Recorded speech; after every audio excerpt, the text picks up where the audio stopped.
Welcome to my channel. இன்றைக்கி நம்ம volume control பற்றி இந்த வீடியோவில் பார்க்க போகிறோம். வால்யூம் கண்ட்ரோல் பார்த்திங்கன்னா 3 பின் இருக்குது. ஃபஸ்ட்டு பின் வந்து input, second pin output, third pin ground. நம்ம இப்போ 47K மோனோ கண்ட்ரோல் எடுத்துருக்குறோம்.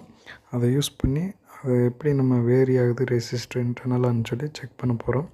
ஃபஸ்ட்டு இன்புட்டுக்கு அவுட்புட்டுக்கு இடையில் வந்து எவ்வளோ ரெசிஸ்டன்ஸ் வந்து வேல்யூ சேஞ்ச் ஆகுதுன்னு சொல்லி பார்க்கலாம். அதுக்கு வந்து மீட்டரை வந்து 200 கீழே வச்சுக்கலாம். இப்போ அந்த ப்ரோப் எடுத்து நம்ம இன்புட்டுக்கும் அவுட்புட்டுக்கு இடையில் வந்து வச்சு இந்த வால்யூம் கண்ட்ரோலை நம்ம இன்க்ரீஸ் பண்ணும்போது ரெசிஸ்டன்ஸ் வந்து டிக்ரீஸ் ஆகும். அதை வந்து நம்ம செக் பண்ண போகிறோம். பாருங்கள், இப்போ வால்யூம் கண்ட்ரோலை வந்து நம்ம இன்க்ரீஸ் பண்ணலாம். இப்போ 47லேருந்து நம்மளுக்கு அப்படியே மெதுவாக வந்து டிக்ரீஸ் ஆக ஆரம்பிக்கும். இன்புட் வந்து அவுட்புட் கூட வந்து லோ ரெசிஸ்டன்ஸில் வந்து இப்போ கனெக்ட் ஆகிட்டுருக்கு.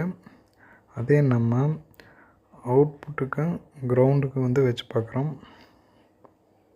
இப்போ அவுட்புட்டில் ஒரு இதுவும் கிரவுண்டில் ஒன்று வச்சுட்டு நம்ம செக் பண்ணும்போது வால்யூமை வந்து டவுன் பண்ணும்போது பார்த்திங்கன்னா அவுட்புட் வந்து கிரவுண்டு கூட லோ ரெசிஸ்டன்ஸில் வந்து கனெக்ட் ஆகும்.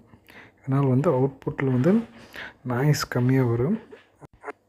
இப்போ இந்த டயக்ராம் பாருங்கள். அதில் பார்த்திங்கன்னா இன்புட் ஒன்று, செகண்ட் வந்து அவுட்புட்டு, அப்புறம் தேர்டு கிரவுண்டு கொடுத்துருக்குறோம்.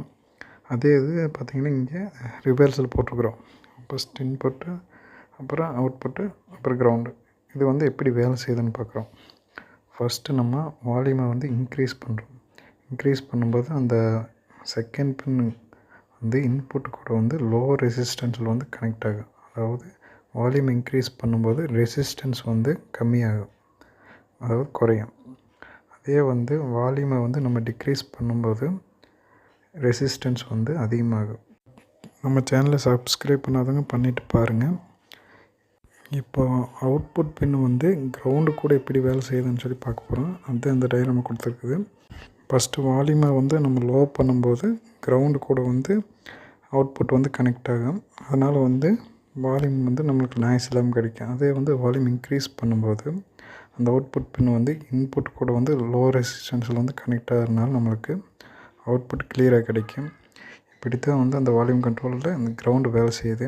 இந்த கிரவுண்ட் இல்லாமல் நம்ம வால்யூம் கண்ட்ரோல் கொடுத்தோம்னா வால்யூம் வந்து செகண்ட் பின்னுக்கும் இன்புட்டுக்கு இடையில் வந்து கண்ட்ரோல் ஆகும். ஆனால் கிரவுண்டு கூட வந்து கண்ட்ரோல் ஆகாது. அதை நம்ம இப்போ செக் பண்ணி பார்க்கலாம். இப்போ வால்யூம் கண்ட்ரோல் வந்து கிரவுண்டு எடுத்து விட்ருக்குறோம். இப்போ வந்து ஒரு ஆடியோவை நம்ம ப்ளே பண்ணி கிரவுண்டு எடுத்துவிட்டு எப்படி வேலை செய்யுது, கிரவுண்டு கொடுத்து அந்த வால்யூம் கண்ட்ரோல் எப்படி கண்ட்ரோல் ஆகுதுன்னு சொல்லி பார்க்கலாம் வாங்க.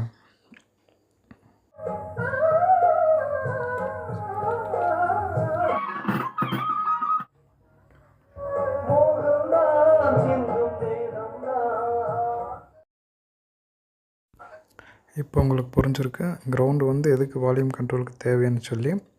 அதாவது நம்ம வால்யூம் லோ பண்ணும்போது கிரவுண்டோட 0 ohmஸில் கனெக்ட் ஆகும்.